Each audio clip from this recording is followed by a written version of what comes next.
All right, welcome back.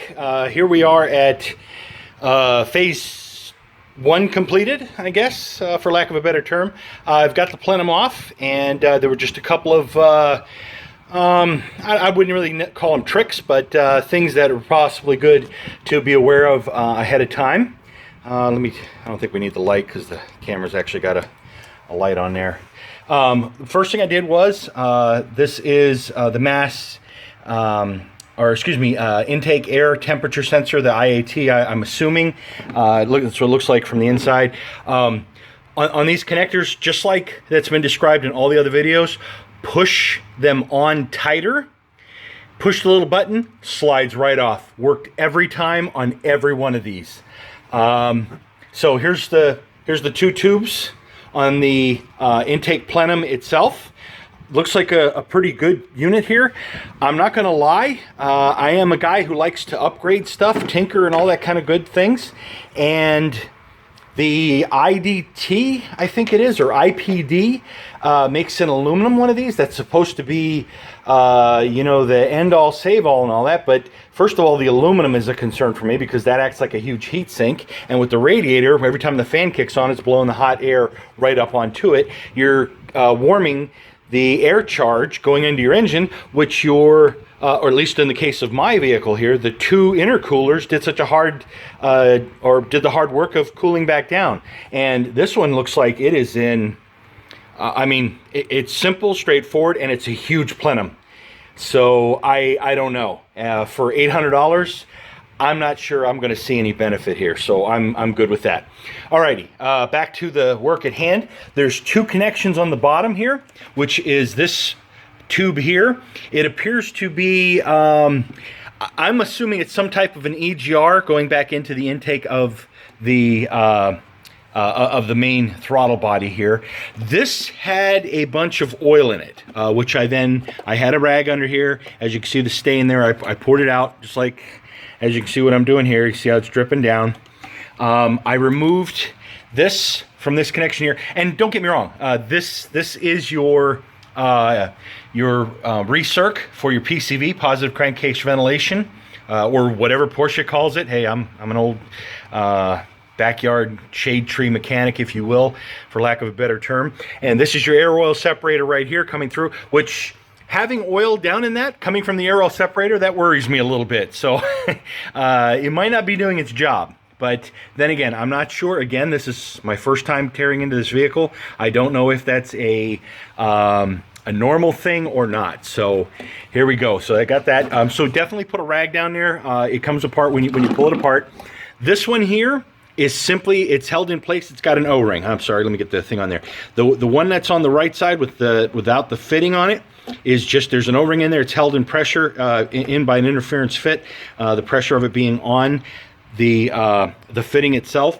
This one, on the other hand, this, just like in the other videos, when you're on it, you push it up towards the plenum, tighter fit, push it in together like that. It pulls down that red ring, which is the pressure fit, just like any plumbing system in any plumbing store, Home Depot, Lowe's, wherever you're gonna go, and then you pull it off and away it comes. Over here, there's two finger grips on this. You push the finger grips together, it releases that O-ring, and these two clips here, pops right off, and away it goes. And watch this. Oops, sorry. Watch this. Here we go. I'm gonna pull it out of the way. Pulling it. Sorry, I'm doing two things at once here, and my multitasking days are way behind me. Anyway, so this now is set out over here out of the way. We've got, this appears to be some kind of, I'm assuming this is just a vacuum line, and they're connected in several different spots. There's a couple of connections here on the front. I am not going to disconnect, see how that came on there? I just loosened that on here. I'm gonna push it behind and get it out of the way, so I can get my hands in here, so that way I can get even my big old meat hooks down in here. So I have a feeling, I'm feeling pretty good that this is gonna work. Oh, sorry. This piece I've separated from that to push this back and allow it to go in here. Be careful with these tubes.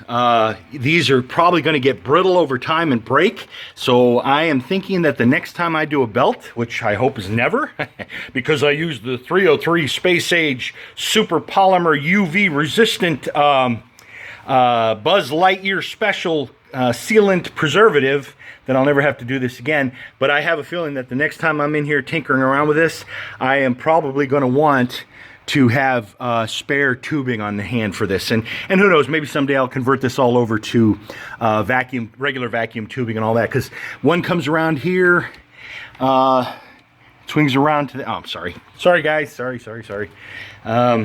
This one swings around here, goes right back around into this tube here anyway. The one below it is going down,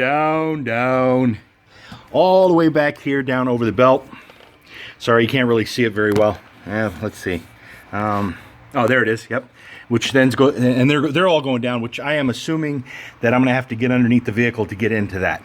But anyway, it looks like I'm going to be successful to get at the belt. I can get my hands in here. Oops, excuse me. I'm going to move the plenum back over here on top of the intake. And I've got huge hands, people, and arms. Yeah, my bulging for arms. I'm going to pump you up like Hans and Franz. And I can get in here and I can at least get it around. I'm a lot less concerned now that I'm in here than I was when I started this job. I ain't gonna lie, because I mean they've got so much stuff crammed in here. It's crazy. I'm used to working on old American trucks and you know, naval gas turbines, so there's always tons of room. The one thing we always have is allows a big old boy like me to get in and out of there. But anyway, so here we are. You can easily see down. You might be able to see from the videos, the belt is in excellent condition. The reality is if I was not doing this video or taking this learning experience, plus the fact I bought the extended warranty from Porsche, I probably would not even waste my time doing the swap out of this. I might, like some of the videos suggest, use the 303 protecting and spray it on various parts of the belt, fire the engine up, let it run, and then do it again, and that way, you know, that does a half-assed job after the fact. But the reality is, I mean, everything, at least I thought this was a crack here, and all it was a piece of fiber that fell down from me removing the plenum. So, I mean, it looks pretty good. The only thing I'm actually concerned with at all is the right side here. Oh, sorry. I'm gonna pull out my rag, because hopefully there's no more oil drippage. You can see the crank damper is right here. I mean, I've got access to everything. I can get my hand in here, and I am thinking I'm going to be okay. Prayers are welcome. Good thoughts, all that kind of good stuff. Thumbs up, kudos, whatever the term is for, you know, you all millennials these days. But I think we're going to be all right. I'm doing an inspection as I go along here. This vehicle spent the entire first 3 years, or not even full 3 years. It's a 2016 model, and here we are in mid-2019. So it's not quite 4 years old, and so 3 years up in New York, and obviously it was driven.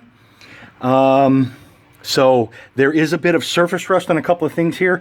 I'm not going to do this today, but at some point I'm going to come through and I'm going to probably clean all these up and, you know, maybe detail it or whatever. But at this point, I'm not going to waste my time on that thus far. So here we go, and looks pretty good at this point.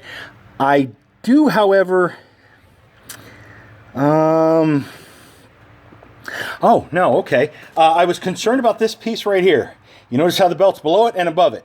And I was thinking I was going to have to pop that pressure fitting there, but I just realized that the belt goes around the crank, the crankshaft pulley here, up over the tensioner pulley, back up over here, all the way over to the, I believe that's the alternator down there, and idler pulley. Oops, sorry guys. Come on. Oh, there we go.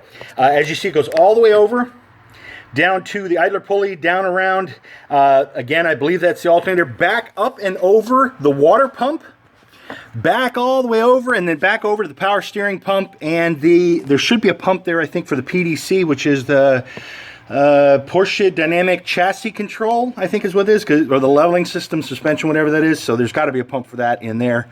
And then back to the tensioner. Oh, and the AC, I'm sorry. The AC compressor's over there as well. So there you have it. So let's see. We'll see. I will make a follow-up video, obviously, to let you know how that goes. But I think that's the bulk of it there, and it does not look like an impossible task. It really seems, just take your time. I literally spent 5 minutes, and all these pieces came apart. Please note, my wonderful little things that everybody was worried about, they came right out and they're fully intact. You know, get the pliers on there, give it a little twist, and give it just a gentle tug. And you can feel it when it gets to the center of, oh, I'm sorry, moving around here. When it gets to the center of this, to where it comes right out and it pops right out. And as I suspected, again, me not being a naval engineer, but actually being a naval engineer, haha, joke's on y'all. If you look down in here, guess what? See that notched area there? And that notched area there. Guess what sits right in that? Imagine that. So this is an interference fit, and as long as whether that tab is busted off or not, as long as that shaft stays in there in contact with it, it's going to keep your plenum on. And so there you go. So don't freak out if your tabs are already busted, because I mean, look at this, guys. Look at that little piece there. Oh my God. And I'm telling you, this engine running at, 200 with the fan covers and everything on, I was running at 220, 225 in traffic and around town. And now I'm running right around 200 pretty consistently. And guess what? This is cheap plastic. Granted, it is Porsche quality cheap plastic, but at the end of the day, it's cheap plastic. That at some point, I'm going to come in here, my PTSD is going to kick in, and I'm going to break that sucker off at one of these things. I guarantee it. But it's not the end of the world.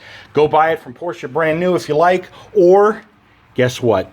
This is where all of your contact area that's important comes in and holds that plenum right on here, guys. It's all good. So there you go. There's a little happiness and ray of sunshine from Florida to you, and I'll see you in the next video.